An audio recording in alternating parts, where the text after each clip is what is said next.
welcome. And like Ashley was saying, we wanted to start with introductions, and that'll definitely be good for me because I missed last month, so I was out on vacation. I think I've actually only, since I've been in this position, attended one. So um, you can see in the agenda that Ashley shows there that the first part is just welcome roll call. But I think it'd be helpful if everyone, yeah, could just go around and say their name, and then what agency they work for and your title. So I'll go ahead and start. My name is Kane Ransom, and I'm one of the policy analysts with the Employment and Training team in Central Office with ODHS.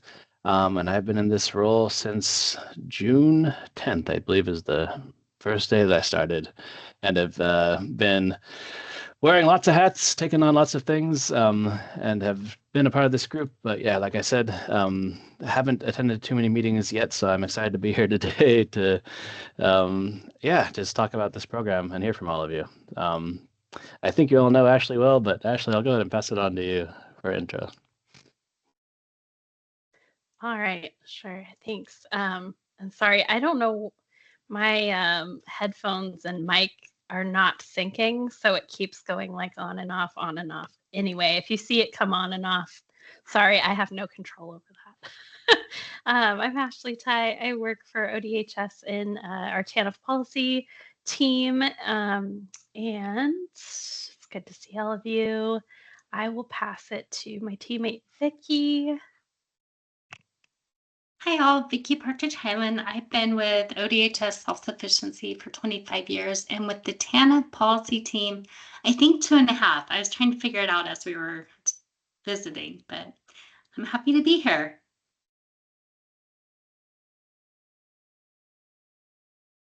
All right, I'll take it from there. Thank you. Yeah. Hi, everyone. I am Steph Solomon. I usually do not sound like this. I am battling a cold, so my apologies. But I am the, what am I? I'm the Youth and Strategic Programs Analyst at the Office of Workforce Investments. And so I am the HECS point of contact for this grant. And so I get to have an awesome opportunity of working with the staff at the boards and also the folks at ODHS.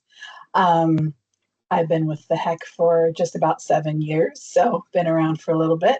And I will pass the virtual baton over to Mr. Sean Kelly. Good afternoon, everybody. Sean Kelly from Work Systems, and I'm a senior project manager. I've worked on this project for the past year with Barb Temper, who some of you may know is no longer working with at Work Systems. She was our youth services manager. She went on to retire. So and we have a new youth services manager, and I believe she's on the call, and she'll introduce herself. That's a perfect segue, Sean. So maybe, Adriel, do you want to introduce yourself?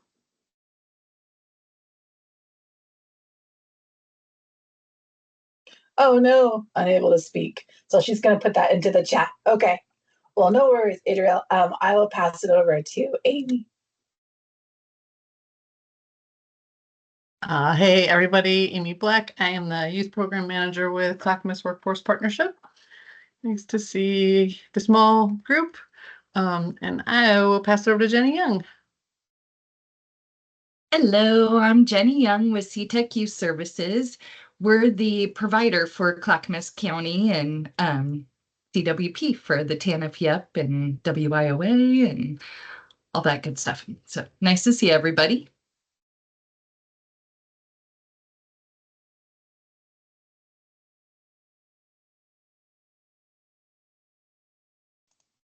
And is that everybody? I think so.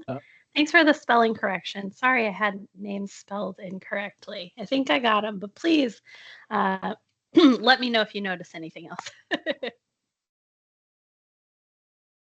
Perfect. Thanks, Ashley.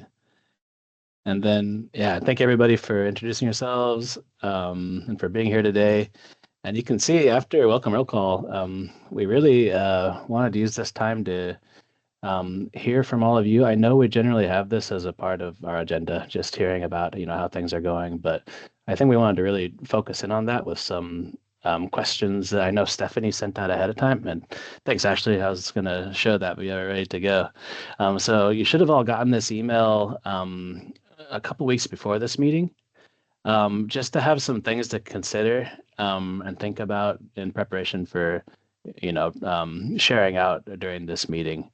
Because I know our goal is to, take this time to come together, hear how things are going, but like really giving the time and, attention to the things that are going well, and also just trying to hear genuinely about where we can focus our energy to improve some, processes, or just see how we can support to, engage and build up engagement in this program itself. So you can see it laid out very nicely. And I would love the use of the emojis too, Stephanie. I saw that, I was very impressed with that, because I am someone who's very much enthusiastic about using them in all of our joy trainings we've been doing. But yeah, so you can see sharing the screen there. Hopefully you all got this ahead of time and you've given it some thought. But our hope was really to hear from everybody on at least a couple of points here, if not all of them. So Ashley's going to be working on taking minutes. We have the recording here. And our goal is to try to take some of this down, take it back, see how we can support from, ODHS side of things, and also have that inform what our next meeting will be, where we can focus conversation. So as I was talking, I already saw Amy, you had your hand up. So you want to lead us off? Sure. I'm super eager because I have good news, and I'll let Jenny fill in the rest because she's more on the ground. But we have struggled for years with both number of referrals and then number of those that end up actually enrolling into this program. And right now we have 7, and I think the majority of them are actually being enrolled. And my current theory is that it's just Jenny diving in and being amazing and having her career advisor super engaged, and then our ODHS folks as well, not just the 2 liaisons, but also their manager have been meeting with us, and just outreach to the family coaches and going to their huddles and things like that. So anyway, I'll let Jenny add more, but we're just really excited.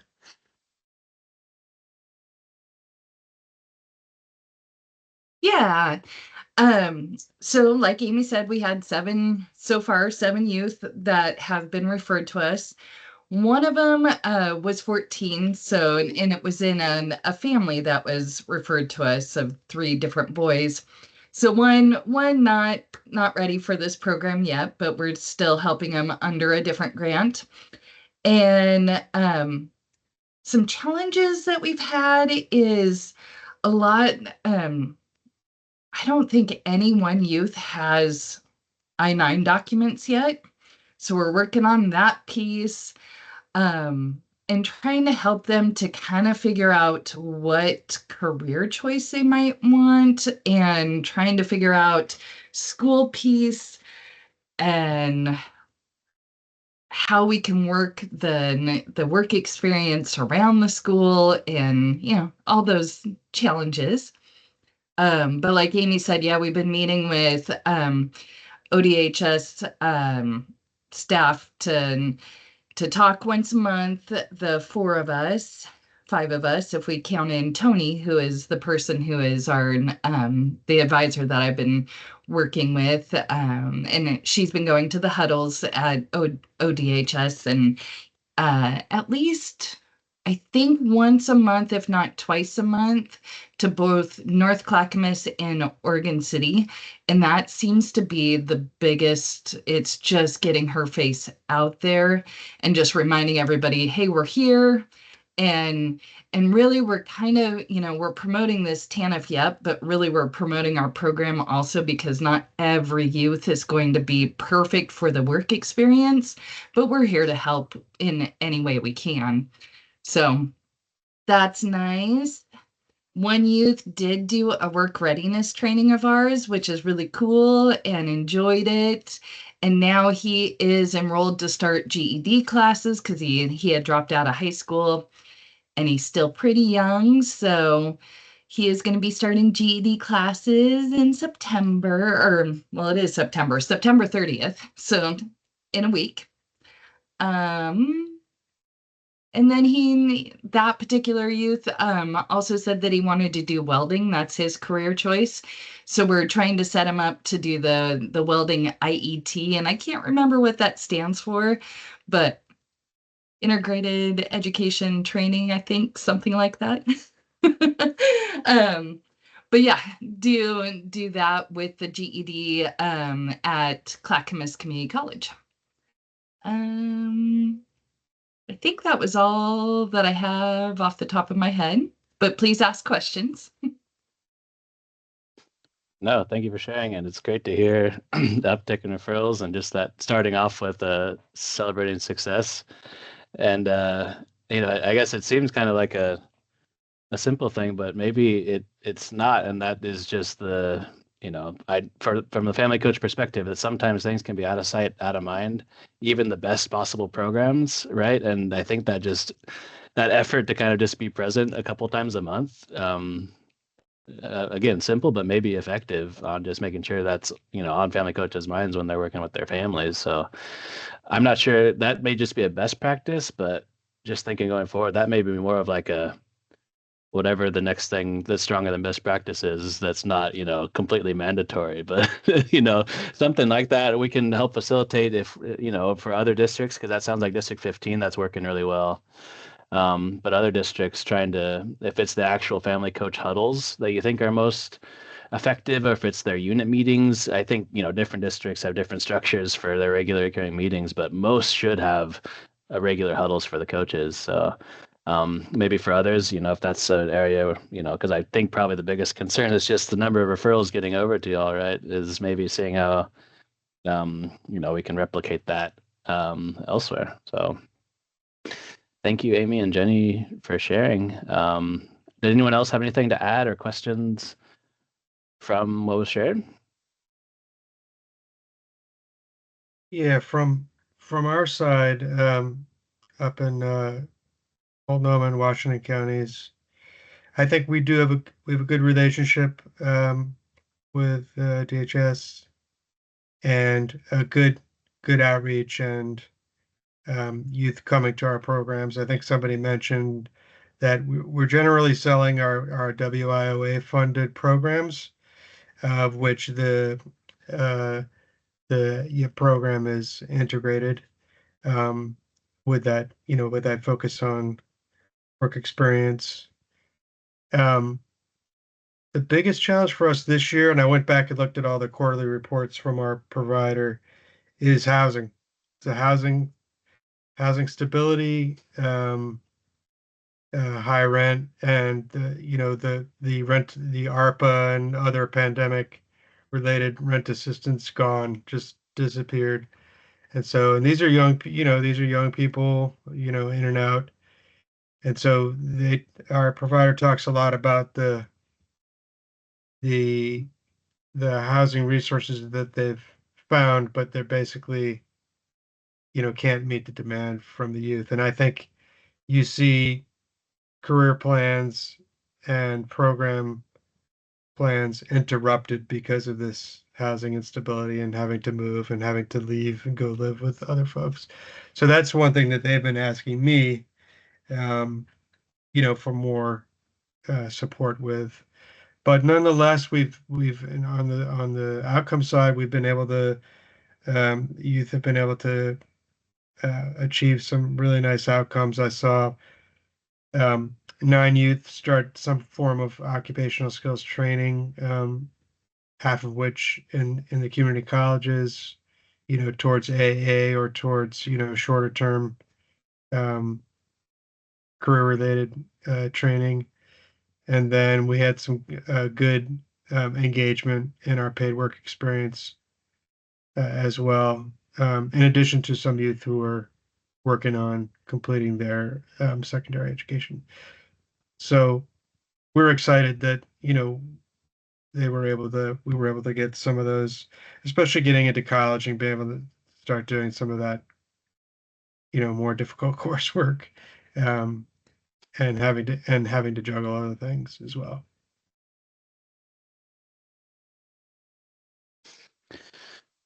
Thanks, John.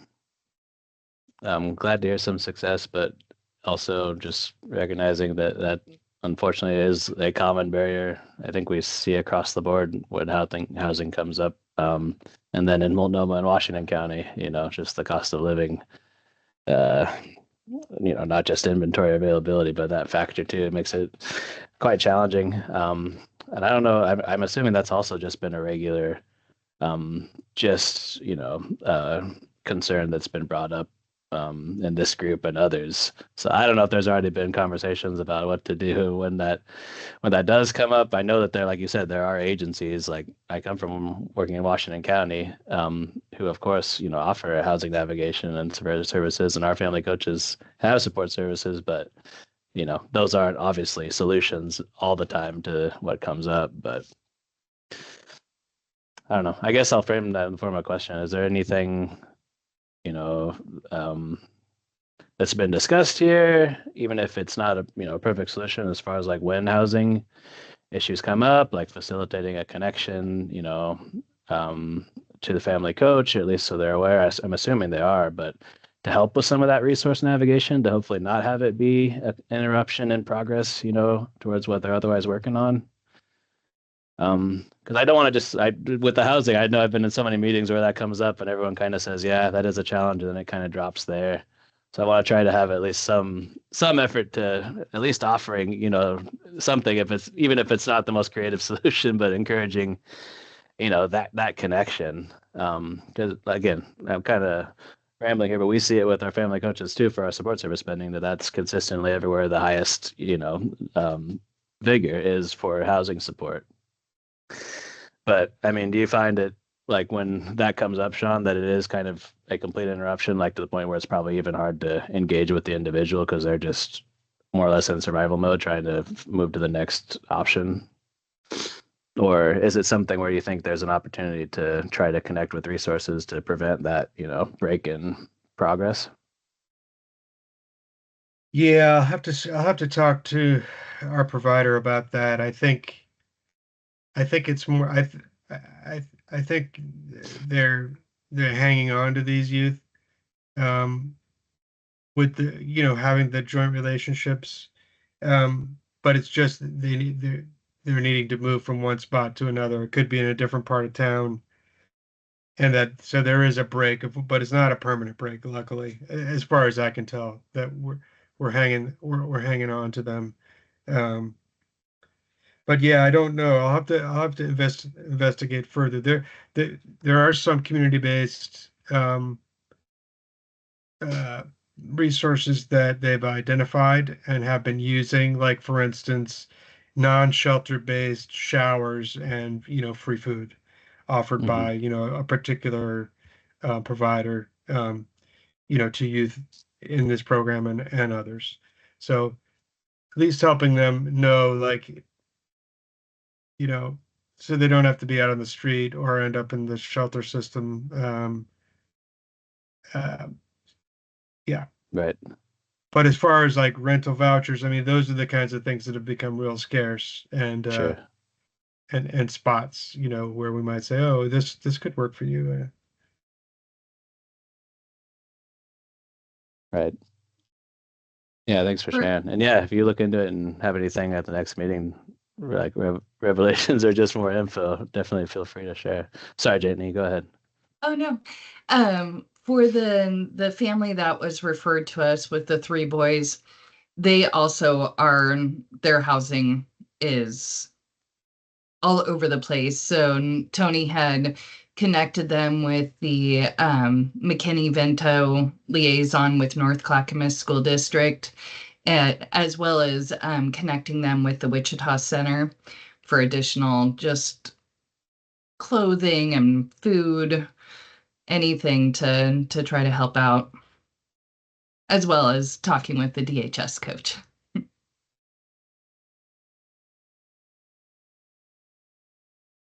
Yeah, thanks for sharing. I know, just because Sean, you mentioned, and also again was working in Washington County for a while, that CPCs there, and I know elsewhere, like several other districts, are really active in trying to I guess, make resource information more accessible across the board. And I know I just saw an email from the CPC, one of the CPCs in D16, Don Zube, where they revamped their QR code that they've been working on that's trying to like have everything available in Washington County accessible just through that one link and organized by resource type. So housing being one of them. I'll try and find that email, maybe send it out to this group, or at least you, Sean, to make sure you're aware of it if you're not already. Because I do think like connecting with the family coach is still important, but we kind of say that a lot as like, the default, trying to just see where other things that we can help with, beyond, because some things can fall apart sometimes in that connection for lots of good reasons, right? But yeah, it's a challenging one. But actually, I saw you put something in the chat. I don't know if you want to ask that one out loud or give some context to it. Sure. So our local districts all have contracts with different providers in their areas. And I'm curious if you know much or anything at all about what their other contracts look like, what their resources and partnerships are like, if that's something that they ever mentioned to you as partners.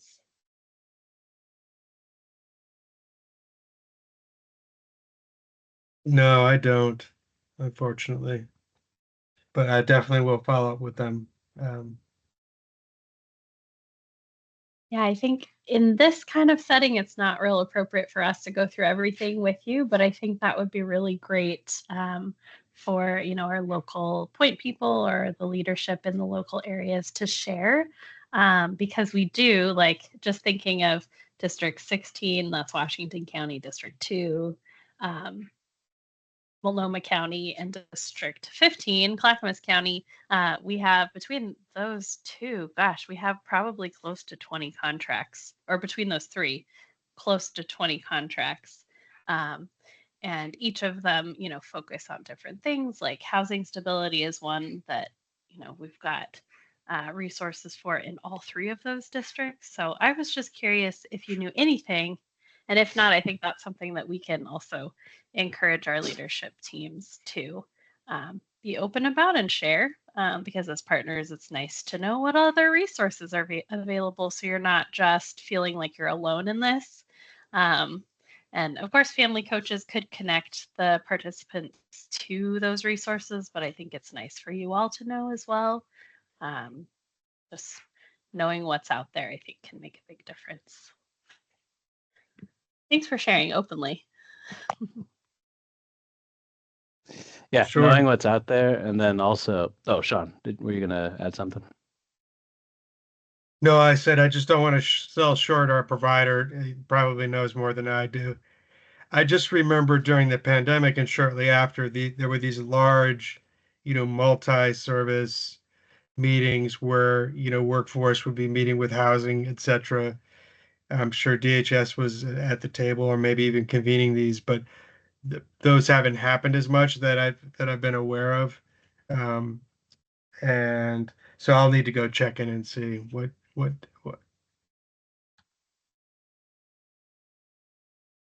Sounds good. And I was going to say, just along Ashley's point, is a lot of times, the resources are there, the community resources. Sometimes navigating them, or actually even getting access, because it's talking about housing. Unfortunately, the reality is, like, yes, they're there, but whether or not you can access it depends on their capacity and lots of other factors.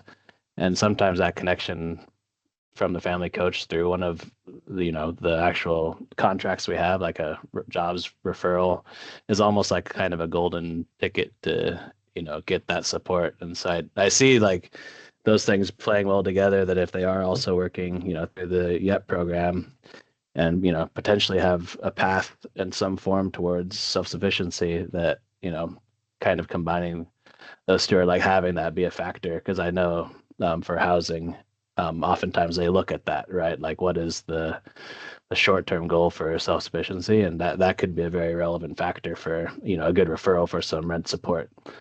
But I guess all that to say that, like Ashley's saying, it's probably good to be aware of what programs there are that we're working with for just TANF families overall, in the jobs program too.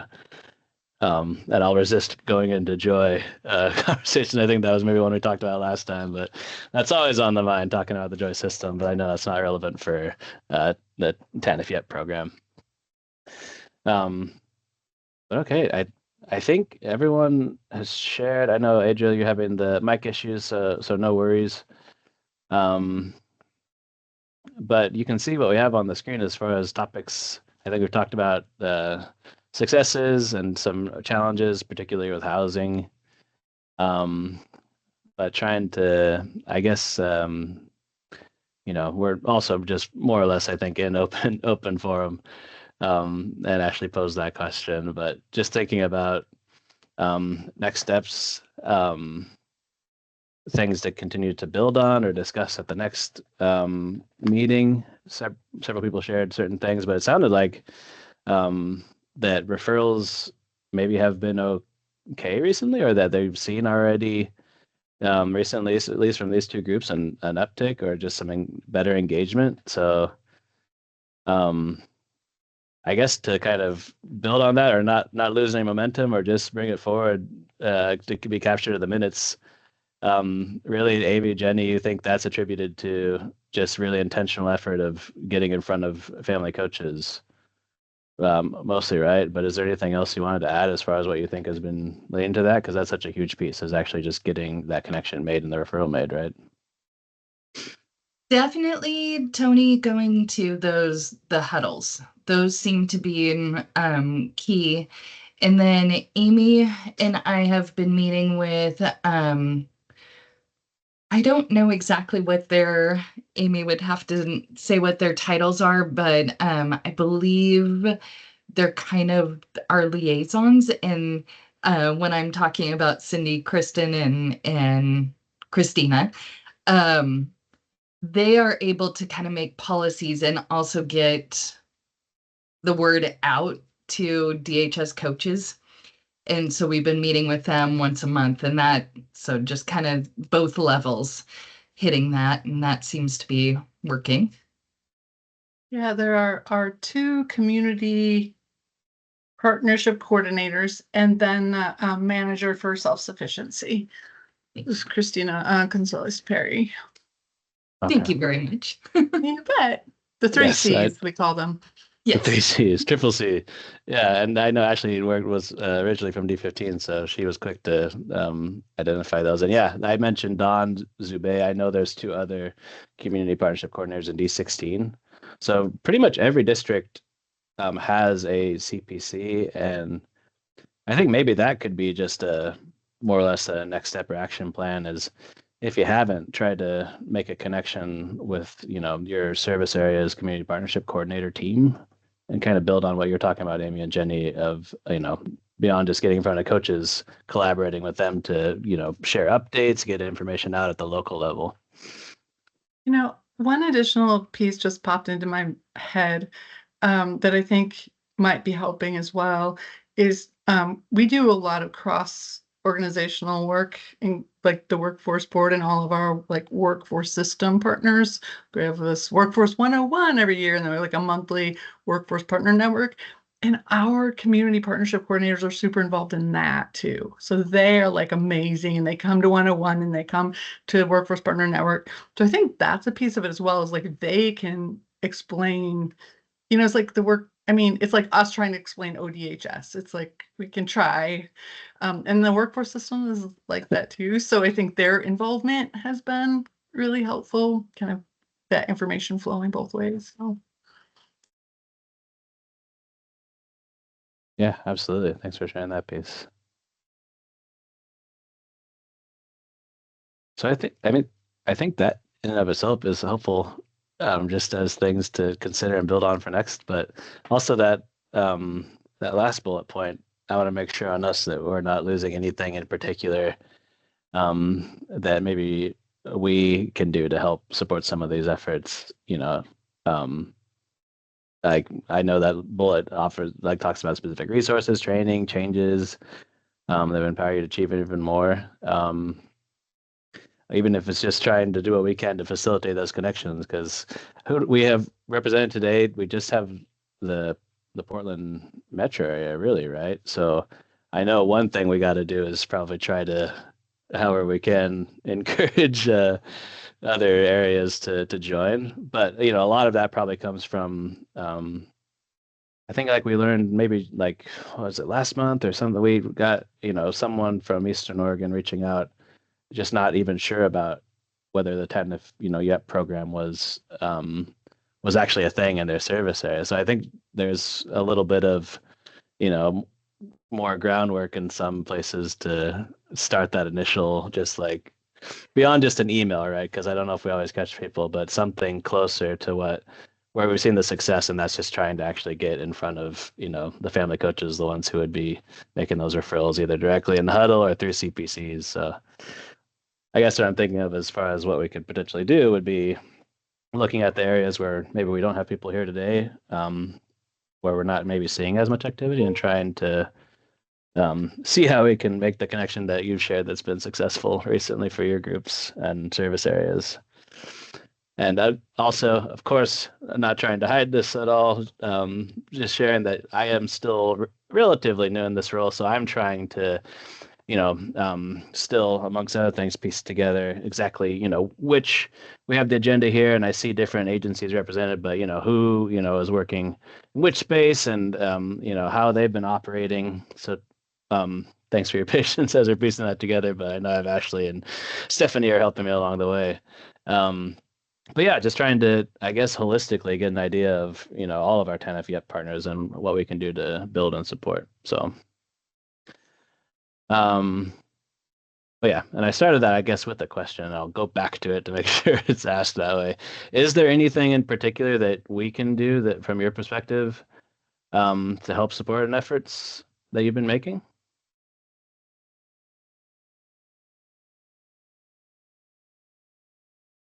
And if nothing's coming up, that's totally fine. I think we've had some pretty good thoughts and engagement and observations shared already. So, yeah, and then feel free, between now and next meeting, if you do think of something, feel free to reach out via email to share that. It'd be great to just know, if there's anything agenda-wise we'd want to add, specific topics. It's helpful to know ahead of times from you all what you'd like to discuss.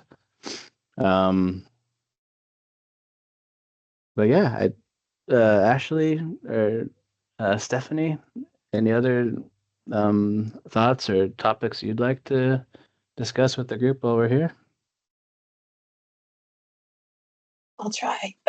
I think just for the sake of the recording, for those that aren't here, I think if some of these ideas have been kind of one of those, like, I have no idea what they're talking about, I've never heard of the huddles, or I don't know who the CPCs are, like, definitely reach out to Kane and Ashley, and they can help connect you with those, right? It's not something that the HEC has those connections to, but ODHS would.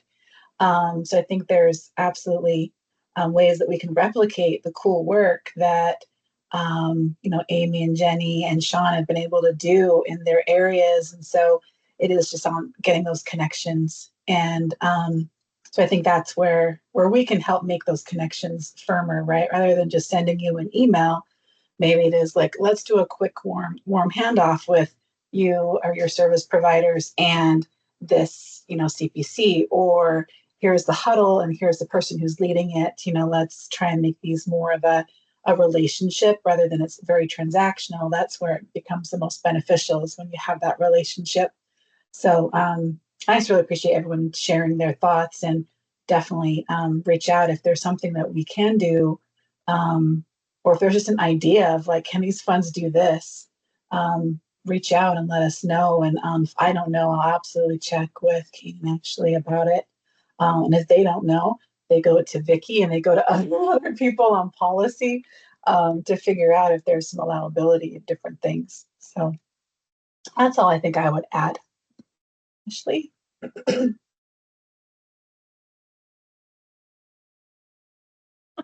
Sorry, my headset turned itself off in the middle there for a second. So I saw you put the mic down, and then I saw the mute come up. I'm like, oh, that's not how it's supposed to go. It's not functioning how it should. I don't really know that I have anything to add other than, if you think of something later, just reach out and let us know. And even next time we meet, you're welcome to bring it up again. If you've kind of thought about it and over time, maybe some new ideas or things you want to share come up. Feel free to share, because I think others will learn something from what you're doing. And really, thank you all for sharing so much with us already today. Yeah. And Vicky, I'm sorry I forgot to mention you. Do you have anything you wanted to share with the group? I don't have anything today. I was really enjoying listening to all of you visit about the program. Awesome. Thanks, Vicky. I just, Stephanie, I think you framed it really well. I just want to reiterate that, yes, please reach out if you are trying to make a connection with ODHS folks, in particular family coaches, because I think that is the thought. It's like, I want to get in front of these people. How? I think we could really easily bridge that gap of saying, talk to this person, engagement specialist or CPC. They're running these meetings, and at least get the ball rolling that way. But okay. So thank you again, everybody, for joining today. We'll reach out with more information for the future meetings. And as always, like I said, please reach out if you have anything in particular you'd like to discuss in an upcoming agenda, and we'll get it added. But yeah, just appreciate you all joining and for the great conversation, and more than anything, hearing those great success stories from the recent work you've been doing. So thank you all so much. Take care. Have a great rest of your week. Great. Thank you. Bye-bye.